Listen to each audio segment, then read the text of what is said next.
Okay, so let me take you back to 2002. It's Friday night, almost 10.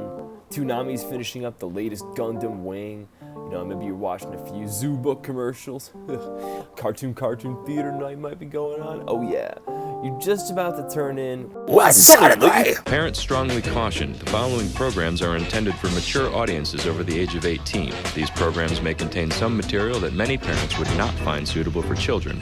All kids out of the pool for Adult Swim. All kids out. I don't know what it was about that voice. Maybe because it always got me hyped for some big kid animation, but it always made me feel like I was entering the forbidden zone as a kid. Seriously, that's what sticks out. Despite all the Girls Gone Wild and Gerber Life Grow Up Plan ads, it's that megaphonic voice that remains embedded in my brain after all these years. Adult Swim. Well, and a certain show. Hey, What, Brendan? Come over here to tell me something? how are you? What do you mean, how am I? How's it going? Well, I just drank pee. How's it going with you? Home movies, next, on Adult Swim. In my 28 years alive, I can't think of a show that's had a more profound influence on me, both creatively and personally, than home movies. And that's saying something considering I was an avid addict of Aqua Teen Hunger Force in its heyday, as well as C-Lab 2021, both shows known for their absurd and surrealistic sense of humor. The former of which haven't received the most critical acclaim, but this isn't about which show has had the most critical success. No, this is about how an 8-year-old filmmaker and his drunk soccer coach shaped my sense of humor and inspired me to make the unearthly animated shit I so love. Brendan, Hold the on. ball! The ball's going by you! Don't worry. Brendan, come out! I've got it Now under come out, control. forget it. I'm doing it.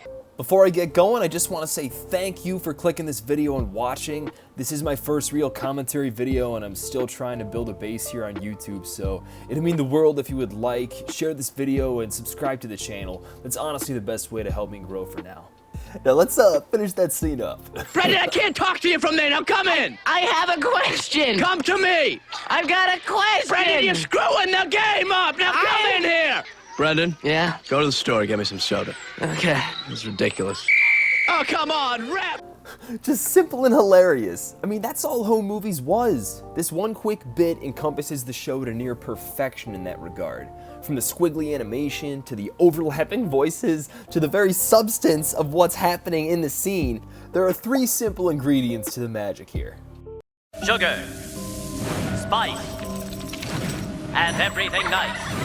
These were the ingredients chosen to create the perfect Adult animated television sitcom. Nah, but for real though, dude, it's just those 3 things: cast, writing, and production. What's really going on here, Brendan, huh? You thinking about running away or something? No, I'm not gonna run away. Well, let me tell you something. You should. It builds a character. Is that a fact? Yeah, I did it. Running away from home is great. Really? In its runtime from 1999 to 2004, home movies retained most of its original cast and creators. And for sure, the 2 most impactful characters of the show were Brendan Small, voiced by Brendan Small, and Coach McGurk, voiced by H. John Benjamin. And they're who I really want to focus on with this video. Shout out Jonathan Katz! Oxford defines complementary as combining in such a way as to enhance or emphasize the qualities of each other or another. And I swear to God, if that doesn't define the relationship between Brendan Small and Coach McGurk, I don't know what the hell does. The reason I came here, Mr. Listen, Mc- before you say anything, I honestly want to clear the air about your mom. No, you don't have to. Well, I know we had a little difficult time in practice, and I certainly don't want that to happen No, again, Brendan. you know what? Let me apologize to you because No, you know what? Let me I was apologize. acting like a grade A jerk. Wait out a minute, there. I Brendan, don't- before you go no, on, shut up, Brendan, but for 1 second, all right? See, they're like bread and butter. It's like they're made for each other with every scene they share. And this is no strange feat for H. John Benjamin either, who had already had success with Jonathan Katz in Dr. Katz, Professional Therapist. You know, it's funny, I don't even remember Grandma. Did I ever meet her? Well, she used to babysit for you until she died.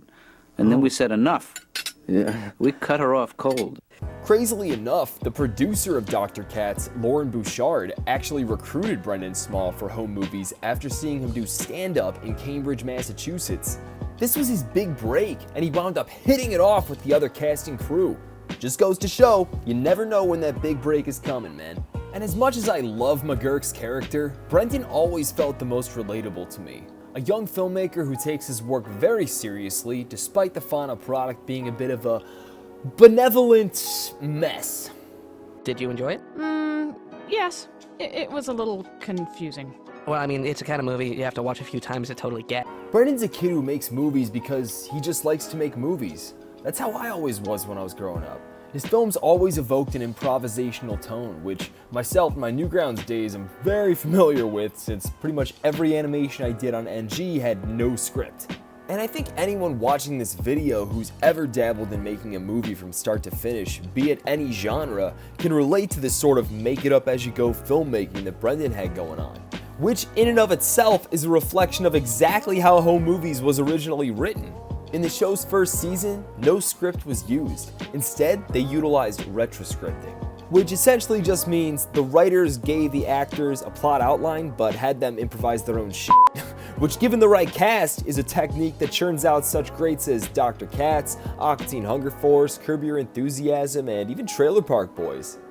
Look, I know you're stressed out, but don't worry about it, because here's what's gonna happen. We're gonna get drunk and eat chicken fingers, me, you, and the old man's gonna be here in about 20 minutes.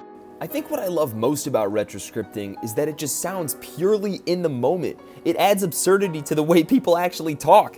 Just listen to the cadence between Coach McGurk and Mr. Lynch here. What if Brendan is not doing well in soccer? Do you want him to do better? You know, Lynch, it's funny when I talk to you, I get a little uncomfortable because I feel like you're being condescending to me. And I hope that's not the case, because if it is, I'm going to kick your ass. And if it isn't, then let's clear it up right now. So you could tell me whether you're being condescending to me whenever we speak. And if you say yes, I'm going to beat you up right here in the faculty lounge. And if you say no, I'm going to say fine. Okay. All right? You being condescending right now? And that's it. That's the scene. When I was a kid, I laughed my ass off at that, and it still gets me to this day. Notice how, despite the absurdity, McGurk remains confident in his demeanor and intent, and Lynch just goes along with it. Total improv. It amazes me to this day that I was laughing at this stuff back when I was 10, and I remember feeling like I was the only one I knew who found this kind of stuff funny. Everybody around me found it boring. They all wanted to watch Family Guy. Not to say I didn't enjoy Family Guy, but I loved this show and I loved this kind of animation. It was crudely drawn and simple, sure, but it proved to me that you don't need the best drawing skills or even the latest software to create something purely its own and purely hilarious. The creators of Home Movies knew this tenfold, hence their utilization for software like Squiggle Vision in the first season and eventually moving to Flash by season 2. Squiggle Vision was an early computer animation software that produced an effect where all the characters and animate objects had squiggly outlines. It was relatively cheap and easy to produce animation with, but by season 2, the developers wanted something more conventional, so they started animating the show with Macromedia Flash, which eventually became Adobe Flash. It was cheaper, cleaner, and retained the same crude nature of season 1, but the advent of new technology allowed for much more creative versatility. You ruined my party! I didn't. Everybody hates me because of you! Sorry. Fenton, shut up! All right, shut up! And you stop your weaselly little crying!